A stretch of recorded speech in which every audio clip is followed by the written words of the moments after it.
salut, c'est InTouch with Nature et on est parti pour un nouvel épisode consacré aujourd'hui à l'araignée la plus commune de nos jardins et qui est extrêmement présente en cette fin d'été. C'est l'épère diadème et de son nom latin Araneus diadematus. Alors, dans cet épisode, je vais vous montrer comment on peut la reconnaître, comment on peut la différencier des autres araignées et épères. On va parler de son comportement et de ses mœurs. Et on va surtout vous montrer que cette petite bête, elle est inoffensive et qu'elle est même bénéfique pour nous, les humains et nos jardins. Notre épère va avoir une zone de répartition très grande. Effectivement, on va la retrouver dans toute la zone allo-arctique. Donc, c'est-à-dire qu'on va aussi bien la retrouver en Amérique du Nord, qu'en Europe, qu'en Afrique du Nord et aussi en Asie du Nord. Alors, on va la retrouver surtout dans les prairies, dans nos haies et surtout dans les jardins. Cette araignée, on l'a tous déjà croisée. C'est une araignée de taille moyenne qui peut atteindre jusqu'à 2 cm, de couleur généralement marron-beige et qui va arborer en fait sur son abdomen un motif très particulier en forme de croix, d'où son autre nom bien connu, l'épère porte-croix. On la nomme aussi l'épère des jardins. Avant de parler de la morphologie de notre épère, on va tout d'abord s'intéresser à l'anatomie générale et simplifiée des araignées. Il faut savoir que les araignées sont composées de deux parties. Tout d'abord d'un céphalothorax et d'un abdomen qu'on va appeler l'opistosome. Sur le céphalothorax va être accroché 8 pattes. Ces 8 pattes servent à la mobilité. Et chez les araignées tisseuses, au bout de ces pattes, on va retrouver deux petits crochets qui servent à se maintenir sur leur toile. Chez les autres araignées de type mygale, on va retrouver aussi une multitude de petites poils très fins qui vont servir en fait à se maintenir sur les surfaces lisses. Les araignées tisseuses, comme notre épère, les néphiles et toutes ces autres araignées-là, n'arrivent pas à se fixer sur les parois lisses. Donc vous pouvez essayer de les mettre sur des verres, des vitres ou même dans un bocal. Vous verrez bien que sans toile, elles n'arriveront jamais à grimper. Alors sur le céphalothorax, on retrouve aussi deux pédipalpes. Ces pédipalpes ne doivent pas être confondus avec des pattes. Ce sont des organes qui servent en fait au toucher et à la manipulation des proies. Elles sont aussi chez les mâles destinées à la reproduction, car pour les mâles, au bout des pédipalpes, on va retrouver deux petites boules qu'on va appeler les bulbes copulateurs. C'est aussi ainsi qu'on peut rediférencier les araignées mâles des femelles. Alors, les araignées possèdent aussi des chélicères, qui contiennent à l'intérieur les glandes à venin et les crochets, qui servent pour se nourrir. Les araignées possèdent généralement entre 6 et 8 yeux. Il faut savoir que les araignées ont des yeux simples qui ne servent pas toujours à avoir une bonne vision. La vision des araignées est assez trouble. Il faut savoir que ces yeux permettent surtout de différencier les mouvements et la différence de lumière. Alors les araignées vont plutôt percevoir leur milieu grâce aux vibrations qu'elles vont ressentir et grâce à leur multitude de poils. Alors c'est pour ça que ces araignées en général ont beaucoup de poils car c'est leur poil qui va leur permettre de comprendre et de analyser leur environnement. Alors évidemment il y a des exceptions. Chez les fameuses araignées Ant-Man et chez les araignées en général qui ne tissent pas de toile et qui chassent à vue, leur vision est meilleure. Je prends par exemple les araignées sauteuses qui ont une meilleure vision en général que les autres araignées. Elles vont être de taille moyenne, elles vont être comprises entre 1 et 2 cm. Ce sont des araignées qui sont un peu plus trapues, de couleur généralement beige ou brun. Ce qui va vraiment les rendre remarquables, c'est le motif blanc qu'elles ont sur l'abdomen en forme de croix. Le pigment blanc qui constitue la croix est en fait de guanine. Chez les éperdiadèmes, comme chez beaucoup d'autres espèces d'araignées, le dimorphisme sexuel va être très prononcé. Les femelles vont être généralement plus grandes que le mâle, plus trapues, plus imposantes, avec des pattes légèrement plus courtes. Les mâles, eux, vont être généralement plus petits, avec des pattes plus longues, mais avec des abdomens plus réduits. Alors, chez les pairs, la femelle va pouvoir atteindre une taille de 2 cm pour une taille d'1 cm maximum chez les mâles. De plus, chez les mâles, au bout de leur pédipalpe, comme dit précédemment, on peut retrouver les bulbes copulateurs, qui sont en forme de deux petites boules qui servent pour leur reproduction. Alors notre éper diadème, elle peut être très souvent confondue avec d'autres sortes d'épers. Je prends par exemple l'exemple des épers des roseaux, l'éper des bois, ou alors encore l'éper à 4 points. Pour différencier notre éper, ça va être très simple. On va en fait regarder sur l'abdomen et on va regarder la mosaïque qui est présente. Alors pour l'éper diadème, comme je l'ai déjà dit, en fait on aura un motif en forme de croix. Pour l'éper des bois par exemple, ce sera plutôt un motif qui va onduler en fait.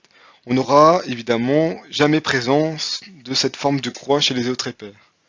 Pour l'éper à 4 points par exemple, c'est très simple, on a 4 points situés sur l'abdomen.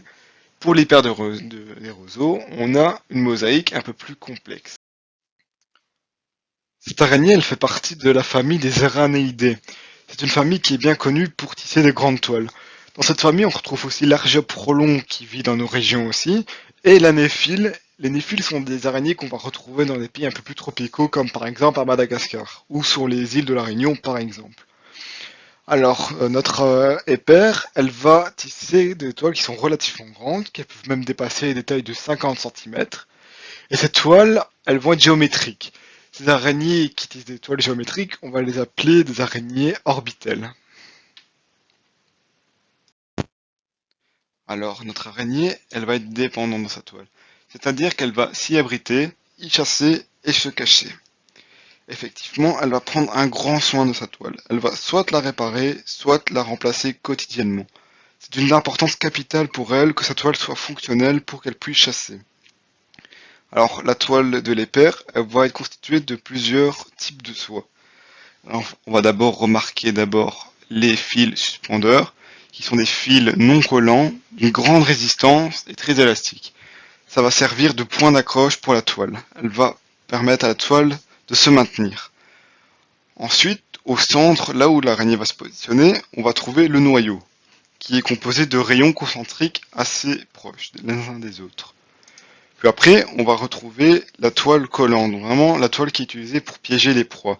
Alors, elle va être aussi sous forme de rayons concentriques autour du noyau. Et en fait, notre éper, la plus grande partie du temps, surtout en journée, elle va pas se trouver au centre de sa toile. Elle va se cacher dans un endroit qu'on appelle la retraite. La retraite, chez les araignées, c'est un endroit où elles vont cacher et attendre qu'une vibration se fasse sur leur toile pour se jeter et capturer leur proie. Alors, en journée, c'est aussi fort possible d'en retrouver, mais c'est surtout la nuit qu'on va les retrouver. Les épers, comme la plupart des araignées, ont un comportement nocturne, c'est-à-dire qu'ils vivent la nuit. Donc, si vous cherchez des épers, le plus probable pour en trouver, c'est d'aller en chercher en soirée, voire la nuit. Et en fait, là, on va bien retrouver notre éper bien au centre de sa toile, prêt à bondir sur sa proie. L'éper diadème va se nourrir un petit peu de tout ce qu'elle va pouvoir attraper dans sa toile. On va surtout retrouver des petits insectes volants, comme par exemple des mouches, des moustiques, des papillons de nuit, ou même encore par exemple des guêpes. Elle va vraiment attraper et se nourrir de tout ce qu'elle peut attraper dans sa toile. C'est une araignée qui va être opportuniste, qui va pas faire ça difficile et se nourrir de ce qu'elle peut trouver. Une fois que l'araignée va détecter un mouvement sur sa toile, elle va s'y précipiter dessus pour aller capturer sa proie. Alors la capture de la proie, ça se passe ainsi. En fait, elle va venir mordre la proie, injecter une dose de venin qui est constituée de neurotoxines et d'enzymes. La neurotoxine, en fait, va venir immobiliser la proie. Une fois après la morsure effectuée, elle va venir enrober la proie dans de la toile pour venir l'immobiliser encore plus. Une fois que la proie est bien sécurisée et bien enveloppée, elle va venir se nourrir. Alors, les araignées ne peuvent se nourrir que de matière liquide. Donc, c'est le rôle des enzymes présents dans le venin qui vont venir en fait digérer la proie à l'extérieur.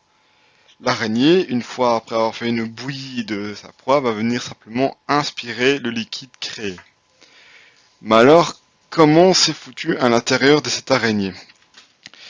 Eh bien, dans les chélicères, on va retrouver des glandes à venin qui contiennent les enzymes et le venin. Alors, les araignées ont un cerveau qui est représenté ici en vert. Elles ont un jabot qui est relié directement au système digestif. Ce jabot, en fait, permet d'aspirer les liquides et de les transporter dans le jabot, qui va ensuite être redistribué dans le système digestif, ici en jaune. Les araignées ont un cœur qui se trouve dans l'abdomen au niveau de la surface, près du dos, et une aorte. Alors il faut savoir que les araignées possèdent ce qu'on appelle un système ouvert. Nous, humains, nous sommes constitués de vaisseaux sanguins, on appelle ce qu'on appelle un système fermé, mais alors les araignées ont un système ouvert. C'est-à-dire que le liquide va baigner dans tous les organes. Ce liquide, on va l'appeler l'hémolymphe. Et en fait, le rôle du cœur, c'est qu'il va venir injecter cet hémolymphe aux endroits les plus éloignés, comme par exemple les pattes. D'ailleurs, ce qui est assez marrant, c'est qu'après qu'une araignée soit épuisée et qu'elle a couru beaucoup, généralement, on peut voir que si les pattes qui sont dans le vide, elles peuvent secouer. Et en fait, cette secousse équivaut au battement du cœur de l'araignée. Alors, les poumons se trouvent en dessous de l'abdomen et vont venir communiquer avec le cœur, en fait, avec ce système ouvert pour venir oxygéner l'hémolymphe. Alors, il faut savoir que le sang des araignées est un peu différent. Chez nous, on comporte de l'hémoglobine. Donc, on a une molécule du fer qui sert à capter l'oxygène pour la respiration et le transport de l'oxygène. Chez les araignées, cette molécule va plutôt être remplacée par du cuivre, ce qui explique la différence de couleur entre l'hémolymphe et le sang humain, par exemple. Alors, après, ici en mauve, nous avons les organes reproducteurs qui se trouvent aussi en dessous de l'abdomen. Chez les femelles, elle va être constituée de nombreux ovaires. Et chez les mâles, comme nous l'avons vu avant, il y a les bulbes copulateurs qui se trouvent sur les pédipalpes, où ils vont servir à prendre et stocker leurs spermatozoïdes dedans et venir en fait les insérer en dessous de l'abdomen de la femelle pour venir la féconder. Alors, ici à l'arrière en vert, nous voyons les glandes et les filières. Alors, ce sont tous les organes qui servent à tisser les toiles. Alors, ils sont de plusieurs compositions, on ne va pas rentrer dans les détails, mais vous pouvez savoir qu'il y a plusieurs sortes de fils, comme on l'a vu. Il y a des fils qui vont être plutôt gluants, qui vont servir pour la capture des proies, d'autres qui vont plutôt être solides et résistants, comme les fils suspendeurs qu'on a vus. Et il y a aussi un type d'autre fil qui est très répandu chez les araignées, c'est ce qu'on appelle le fil de sécurité. Alors, on l'a tous déjà vu, c'est par exemple quand vous manipulez une araignée. Après, on voit que l'araignée, quand elle tombe, elle va être suspendue à un fil. Ça va être son fil de sécurité. Elle va toujours en avoir un, parce que même sur sa toile, elle va le garder, car en cas de chute, au moins, elle a un point d'accroche, elle ne tombera pas à terre, elle pourra vite remonter sur sa toile pour se mettre en sécurité. Alors peut-être la question que tout le monde se pose, c'est est-ce que cette araignée est morte? Est-ce que la morsure est douloureuse? Est-ce que cette araignée est dangereuse? Alors évidemment non, cette araignée n'est pas du tout dangereuse. C'est déjà une araignée, pour qu'on se fasse morte, il faut y aller. J'ai essayé, je tapais avec mon doigt, je l'ai maintenu, manipulé, je l'ai mis sous un stress intense. Jamais elle a essayé de mordre, elle a toujours préféré la fuite. Alors, n'essayez pas de les stresser pour rien, moi je le fais dans un but pédagogique pour vous montrer. Il faut savoir que les araignées, mordre n'est pas le réflexe de défense. Le venin, déjà, prend énormément d'énergie à être créé. En plus, comme je vous l'ai montré, le venin est un outil de prédation, pas de défense. Les araignées ont déjà un venin qui sert à paralyser, certains tuent leurs proies, mais généralement paralysent. Surtout les araignées qui tissent leur toile, leurs venins ne sont pas très puissants car ils utilisent surtout leur toile pour piéger leurs proies.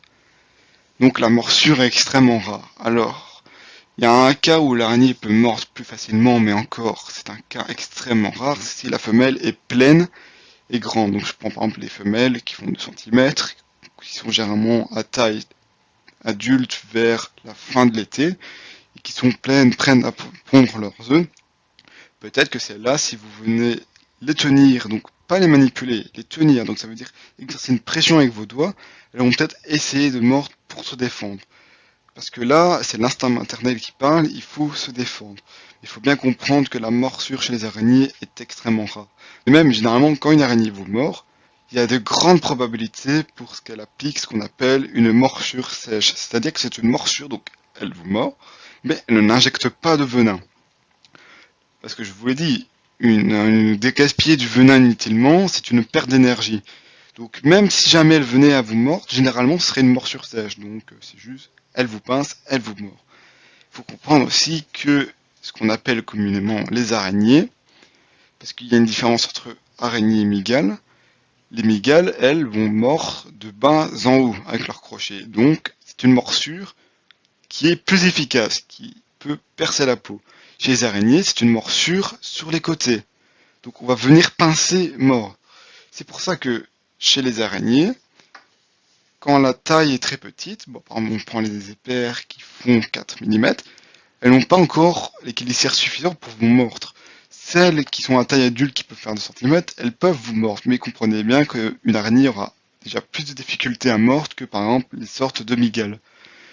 Les araignées, il ne faut pas en avoir peur, ce n'est pas du tout une créature agressive qui est prête à mordre tout ce qui bouge, loin de là. Les éperdiadèmes, et comme toutes les autres araignées, vont avoir un rôle écologique super important. En plus d'être en bas de la chaîne alimentaire, donc c'est-à-dire qu'elles vont permettre à d'autres animaux de se nourrir, comme par exemple les oiseaux, eh bien elles vont se nourrir d'énormément d'insectes. Surtout que comme je vous l'ai dit, elles vont se nourrir de nuisibles, comme par exemple les moustiques, qui nous dérangent évidemment pendant la nuit, les criquets qui peuvent venir s'attaquer par exemple à nos plantations, ou les papillons de nuit, ou leurs chenilles vont venir par exemple ravager nos potagers. Donc ce sont vraiment des animaux à préserver et à ne surtout pas chasser et détruire car elles nous apportent énormément de choses. Il faut bien qu'en plus des épères, elles ne vont pas être se retrouver toutes seules dans le jardin, on va peut-être en avoir une vingtaine, une dizaine, ça dépend évidemment de la taille du jardin. Et du coup, par jour, elles vont nous débarrasser d'énormément de nuisibles. Donc surtout maintenant, quand vous voyez des épères ou même d'autres araignées, ne les chassez pas, ne les tuez pas, pensez à tout ce qu'elles peuvent nous apporter. Que vous en trouvez une dans votre maison, relâchez juste là dans vos jardins. Dites-vous bien que ces petites bêtes sont là depuis très très longtemps et qu'elles ont un rôle à jouer dans notre nature. Et surtout, elles sont bénéfiques pour nous. Cette vidéo touche à sa fin, j'espère vraiment qu'elle vous a permis de changer votre point de vue sur les araignées et sur notre épère diadème en particulier, qui est bien utile et inoffensif pour nous, mais qui est malheureusement victime de sa mauvaise réputation. Je vous dis au revoir, c'était In Touch with Nature, et je vous dis à bientôt pour de nouvelles découvertes, mais d'ici là, restez curieux, car c'est bien en apprenant, en comprenant et en découvrant notre nature qu'on arrivera à la préserver.